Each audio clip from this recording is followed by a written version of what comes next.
Today, we send 347 billion emails every single day. Click, send, done. But just 30 years ago, communicating at work was an entirely different operation. Slower, more physical, and surprisingly, in some ways, more efficient. Welcome to the world of the pre-email era, the period between 1960 and the mid-1990s when business communication depended on paper, people, and meticulously organized processes. For Gen Z and younger millennials, this might sound like the Stone Age, but for millions of professionals, it was simply Tuesday. To understand how offices worked, we need to understand the context. This was a world where personal computers were rare until the 1980s. The commercial internet didn't exist. Social networks literally meant talking with colleagues in the hallway. And backing up meant making copies with carbon paper. In 1990 alone, American offices consumed 4 trillion pages of paper. That's roughly 40,000 pages for every single office worker. And every single one of those pages had to be typed, filed, retrieved, and eventually destroyed by hand. This wasn't just a different technology. It was a different way of working, thinking, and communicating. The modern office as we know it began taking shape in the early 20th century. With the expansion of corporations and government bureaucracy, the need to process ever-increasing volumes of information emerged. The 1870s and 1880s brought us the commercial typewriter.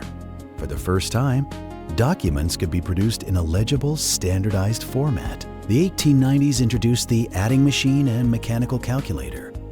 Accounting gained speed. The 1920s and 30s saw the first corporate skyscrapers. Thousands of office workers in the same building created new communication challenges. The 1950s and 60s brought the post-war corporate boom. The office man became a cultural icon. Internal communication systems grew increasingly sophisticated. And the 1970s and 80s, Xerox photocopiers revolutionized document duplication. Computers began appearing, but they were used primarily for specific tasks, not communication. The office was, in many ways, a well-oiled machine. Each person had their specific function, and information flowed along established pathways.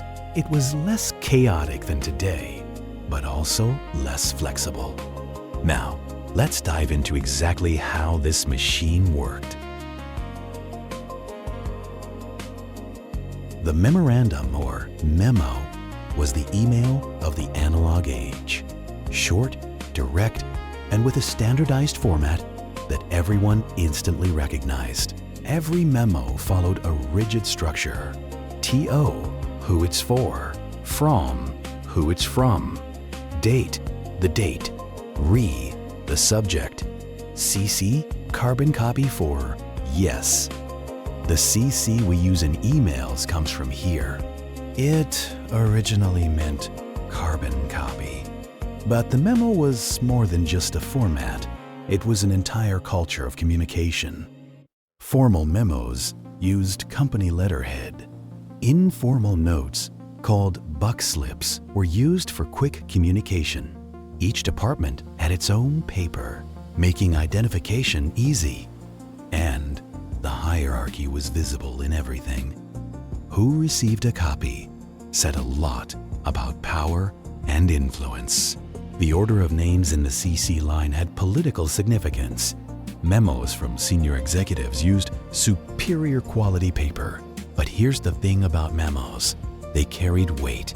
Unlike emails we can send impulsively, each memo required, first, a handwritten draft, then review, then typing, either by you or your secretary, then correcting errors.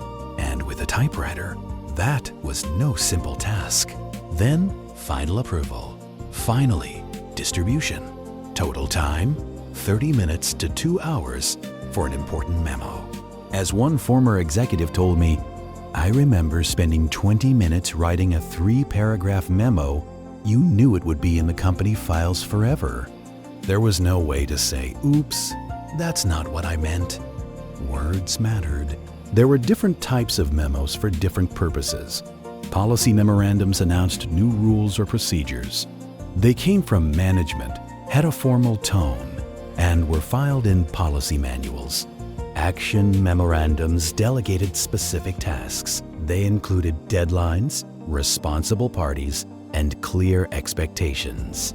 Information memorandums provided updates on projects, events, or changes, the equivalent of today's FYI emails. Requisition memorandums were formal requests for supplies, approval, or resources.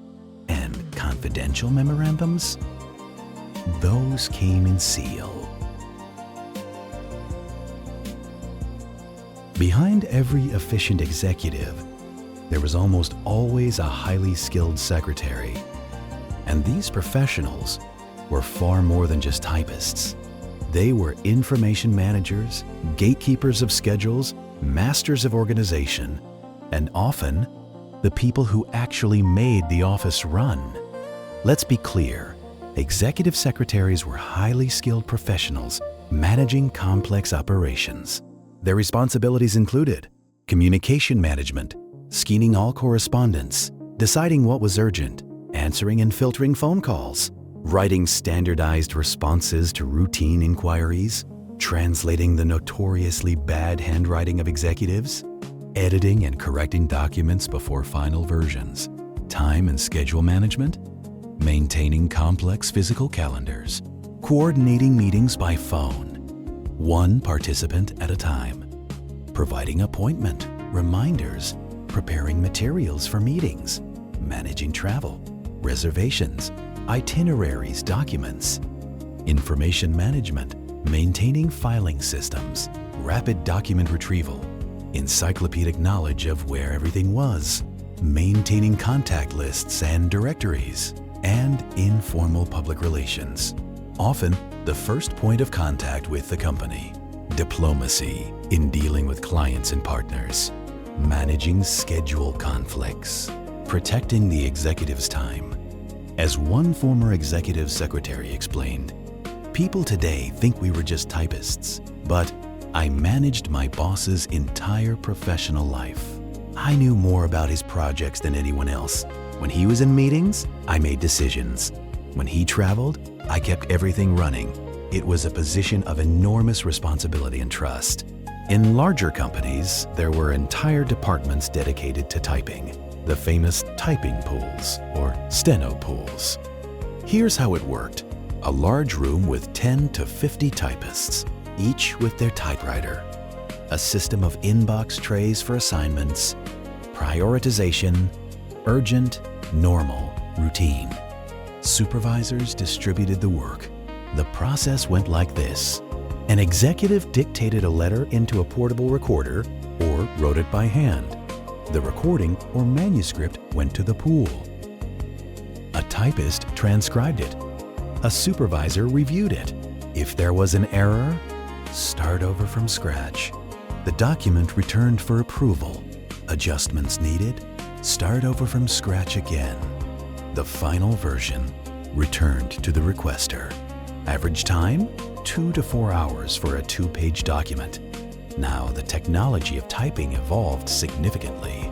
In the 1960s, manual typewriters required physical strength. Errors were corrected with white correction fluid, liquid paper, carbon paper created copies. In the 1970s, IBM electric typewriters with Selectric typing elements became standard. Interchangeable type balls, correction ribbons to erase errors, greater typing speed. In the 1980s, electronic typewriters appeared. Small LCD displays, memory for a few lines of text, correction before printing, but still limited compared to computers. Training required 6 to 12-month technical courses, specialized schools in typing and stenography, professional certifications, constant practice to maintain speed.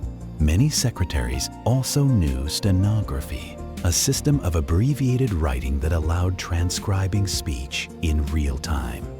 Using symbols and abbreviations, a stenographer could capture 200 to 300 words per minute. Then, they transcribed everything into normal format. It was essential for board meetings and long dictations. As one former typing pool employee recalled, "We were very fast and very accurate. There was competition among us who could handle the most difficult assignments, who was fastest, and when you left at 5 p.m., you really left. There was no email waiting at home." If email is instantaneous, internal mail was, well, periodic. But it functioned as an incredibly well-oiled network that moved thousands of documents per day through massive organizations. The internal mail system of a large corporation was as complex as an urban postal service. Let's start with reusable mail pouches. These were thick cardboard or canvas envelopes, strings or elastics to close them. A printed list on the front. You crossed out the previous name and wrote the next one. Some pouches circulated for years, and some cities had underground pneumatic systems between buildings.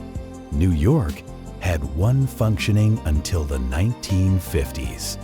Every desk had 2 trays, usually metal or wood, the IN box or IN tray to receive documents, and the out box or out tray to send documents.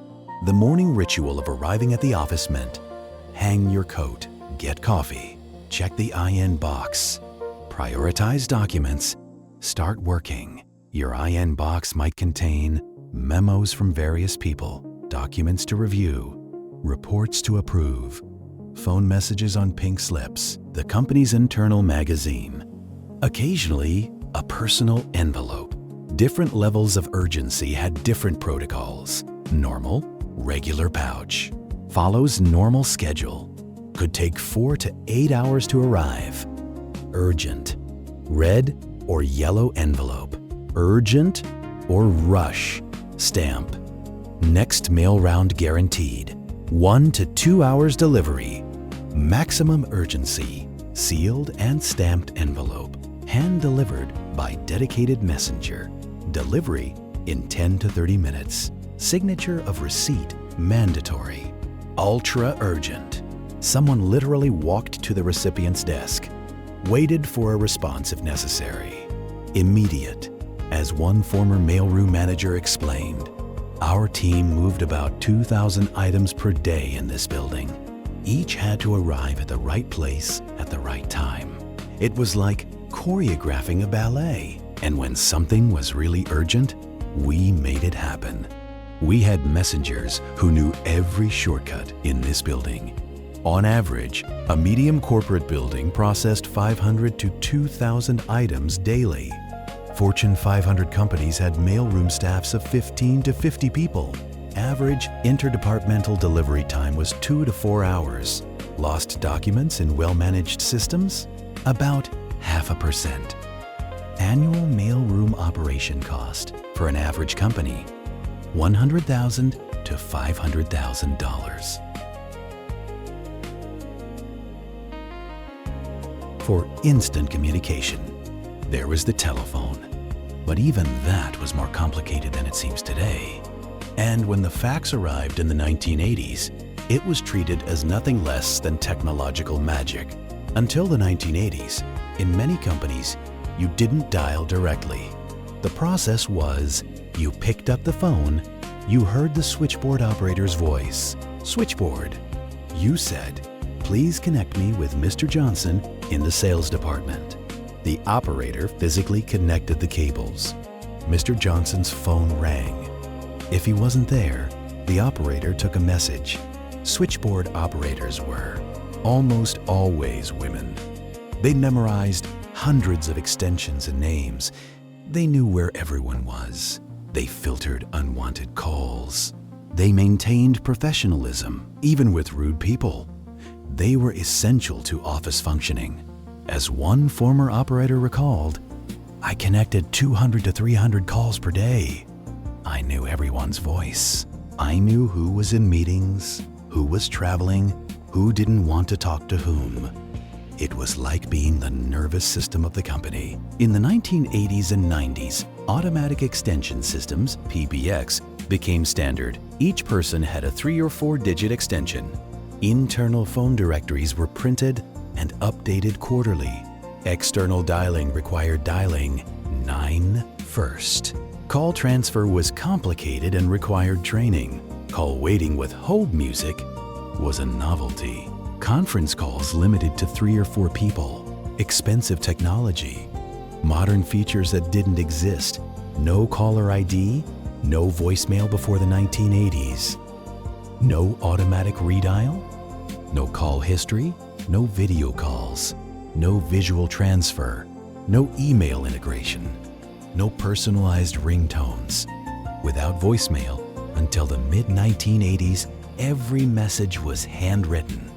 The classic pink form, "While you were out" slips included name of caller, company or department, phone number, time of call, reason with multiple choice options. Called, please call back, will call again. Wants to see you, return your call. Urgent, space for written message. Name of who took the message. These forms came in carbonless pads. 1 copy for you, 1 for the file. Now, the fax, facsimile, was revolutionary. For the first time in history, you could send a document with images, signatures, diagrams, everything, instantly through phone lines. Here's how it worked. You placed the document in the machine. You dialed the recipient's fax number. You pressed send. You heard the connection sounds, that characteristic beep, screech, buzz. The machine scanned the document line by line. It transmitted through the phone line. On the other side, a machine printed. Line by line, a transmission confirmation was printed. Time, 1 to 2 minutes per page. Suddenly, contracts could be signed and sent the same day. Technical drawings could be reviewed in real time. Urgent documents no longer needed a courier. The fax was so revolutionary, it fundamentally changed how international business operated. But fax had its quirks. First-generation fax used special thermal paper. It faded with time or sunlight. Important documents had to be photocopied immediately. The paper came in rolls and curled. It had a characteristic slippery texture. Fax etiquette required a mandatory cover sheet with page count. Did you receive all pages? Confirmation by phone after important transmissions. Never send highly confidential material. Warn before sending along fax, as it occupied the phone line. Common problems included busy line, had to try again, paper jam, toner running out, illegible document, wrong number, your document in an unknown place, faxes at 2 a.m., no silent mode. Then came the fax spam war. Companies sending unsolicited advertising. You paid for the paper and toner. Some faxes were 20 pages of ads. Eventually, they created laws against it. In the 1990s, having a fax number on your business card meant professional status. Companies listed separately, tel/fax. Fax me the document became a verb. Residential fax machines for professionals. Some restaurants accepted orders by fax. Here's a fun fact. Japan still uses fax extensively. In 2200, 45% of Japanese companies used fax as their primary means of communication. As one former sales manager explained, when we got our first fax machine in 1987, it changed everything. Suddenly, we could close deals the same day. Before, we had to wait 3 to 5 days for express mail. The fax was our first real experience of instant document communication.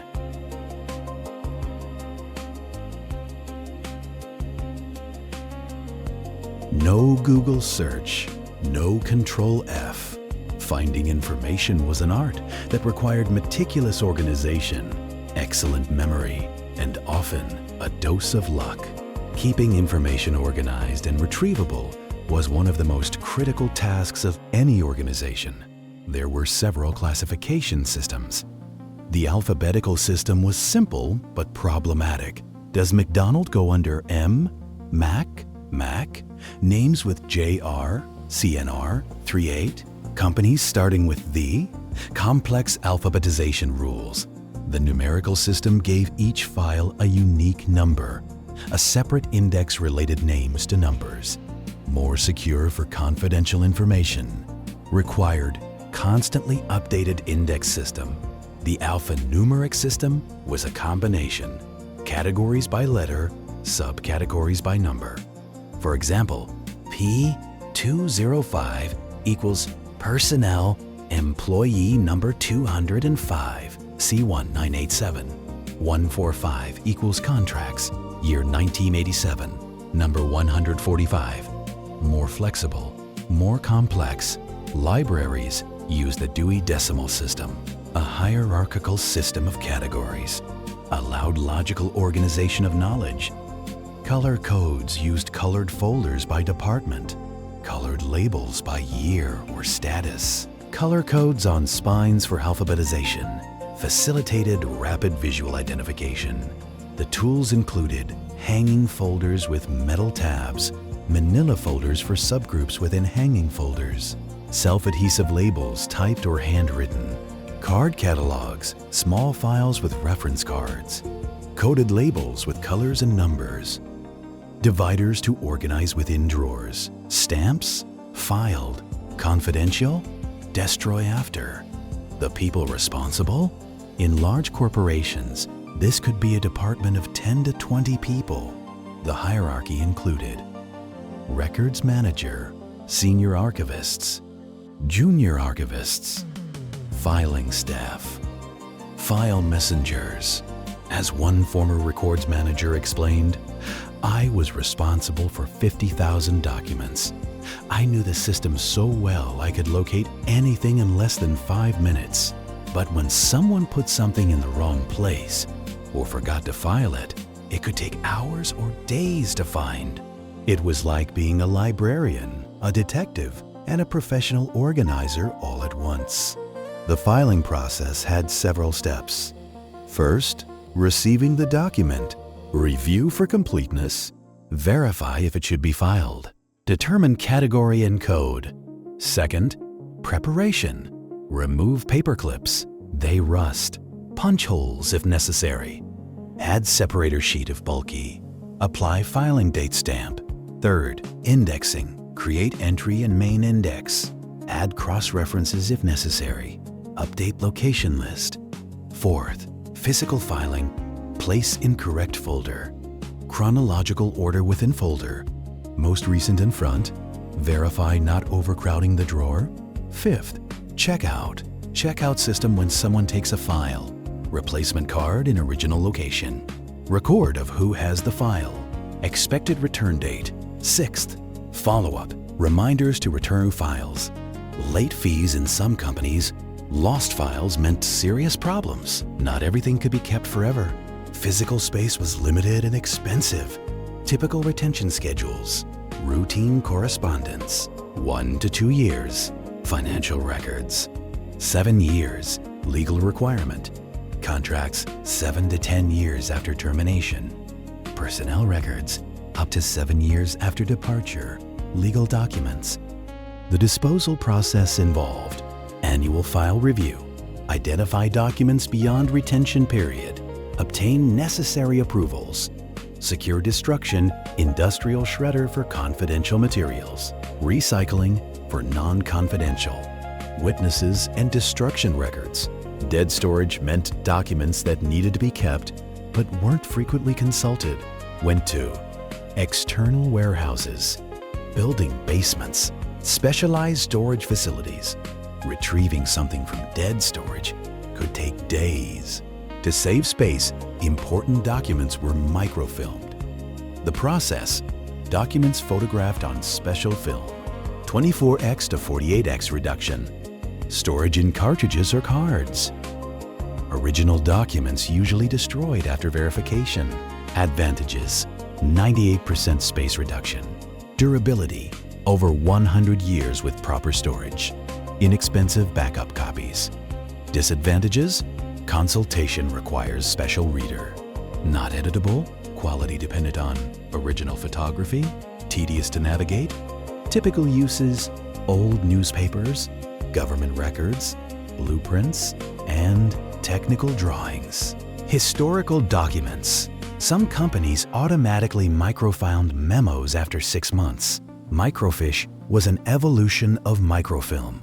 Small sheets of film with a grid of images. One microfiche fits 60 to 98 pages. Size: 10 by 15 centimeters. Visible with microfiche reader. Very common in libraries. Now, let me tell you about a typical information search scenario. You need sales data for product X from 3 years ago. Average time to locate a document: 15 to 30 minutes.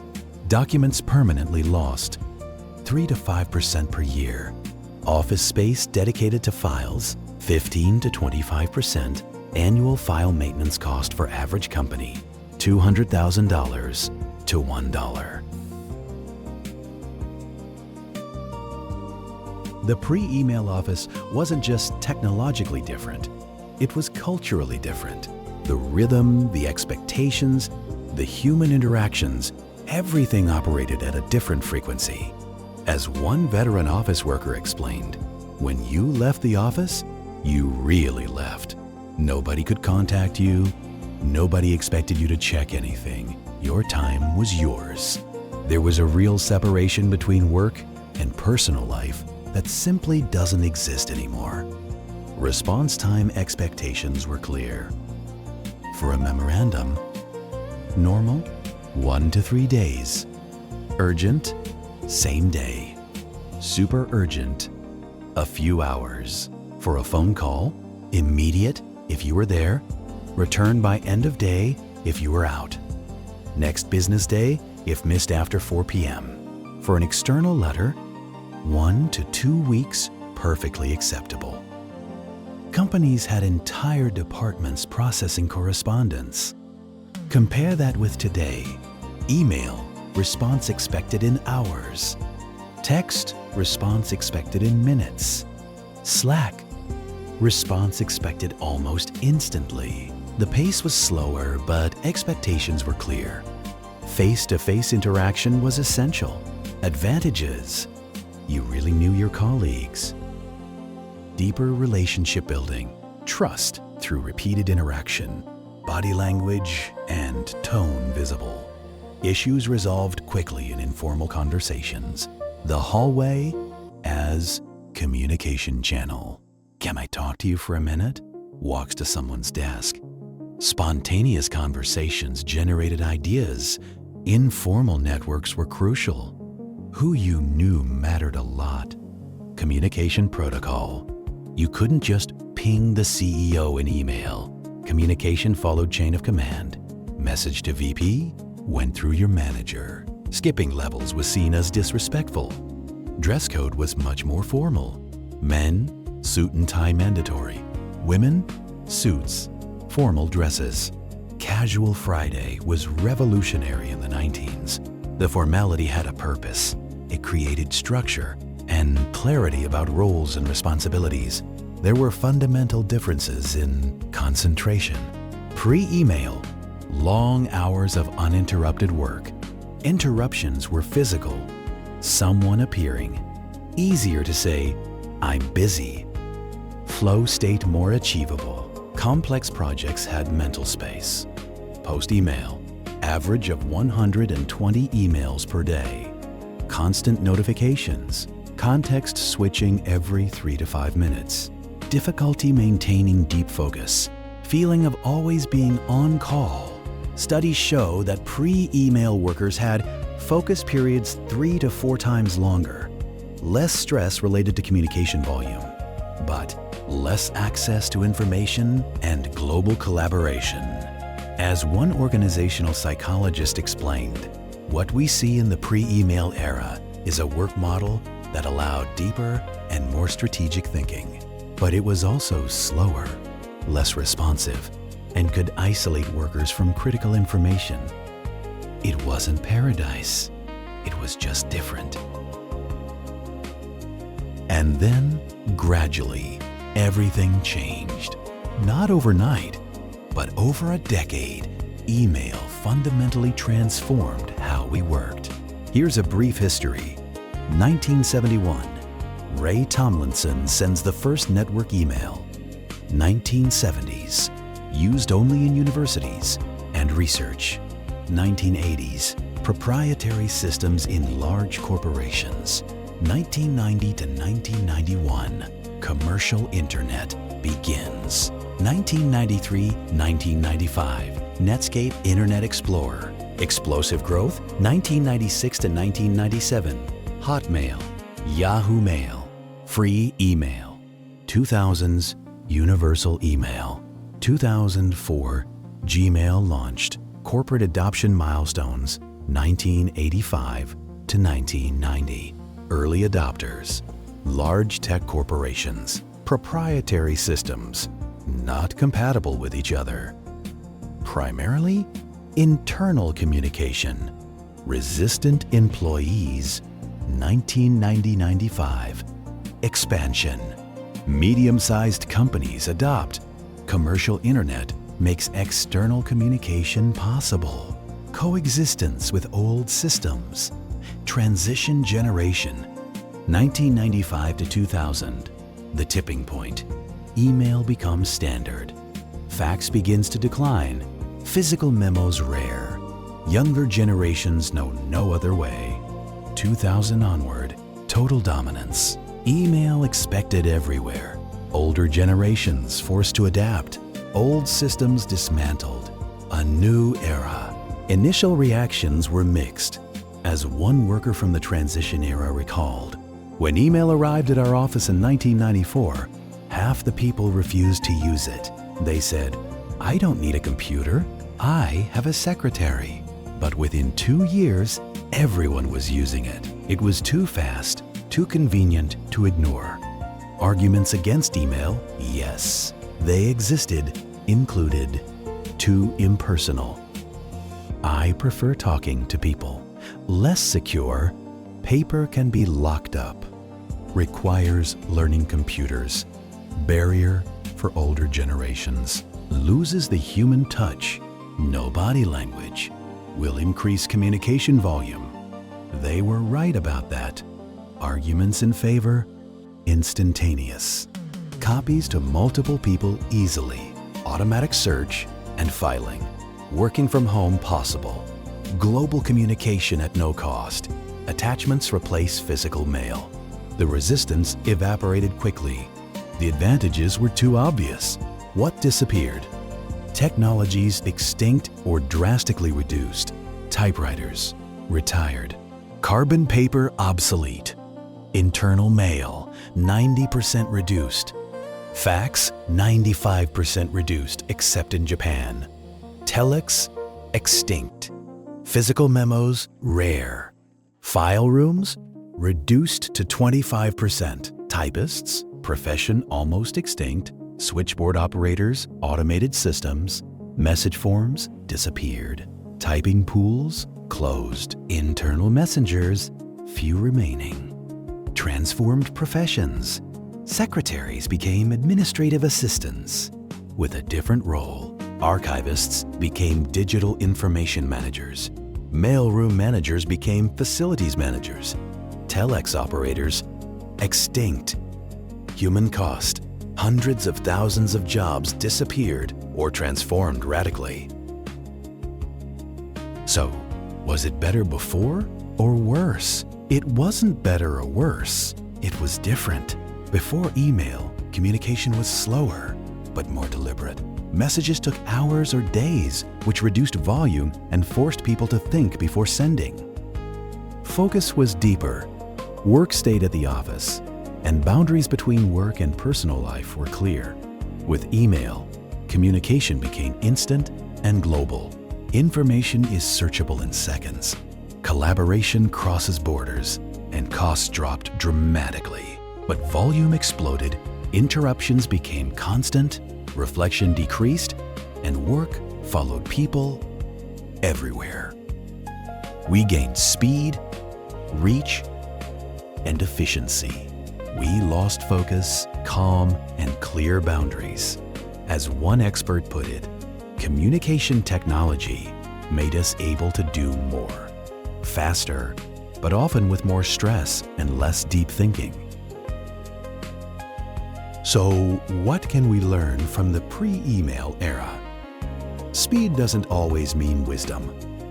When communication took time, it encouraged reflection. Fewer messages meant greater attention. Clear boundaries between work and personal life allowed real recovery. Face-to-face interaction built trust and stronger relationships. Long, uninterrupted periods of work enabled deeper thinking. Formal documentation created clarity and accountability. The pre-email office wasn't a lost paradise. It had frustrations, inefficiencies, and limitations. Things were slower. Information was harder to access. Documents were misplaced. Opportunities were sometimes missed. But it worked. For decades, this system supported the global economy, built companies, and allowed millions of people to work effectively together. Looking back isn't about nostalgia, it's about understanding trade-offs. We gained speed, access, and reach. We lost reflection, focus, and boundaries. Technology moved forward, and it should. There is no going back, but the principles of thoughtful, intentional, and human communication remain relevant. Tools change, people don't. At its core, the office has always been about people trying to do things together. No technology has ever changed that, and none ever will. Thank you for watching.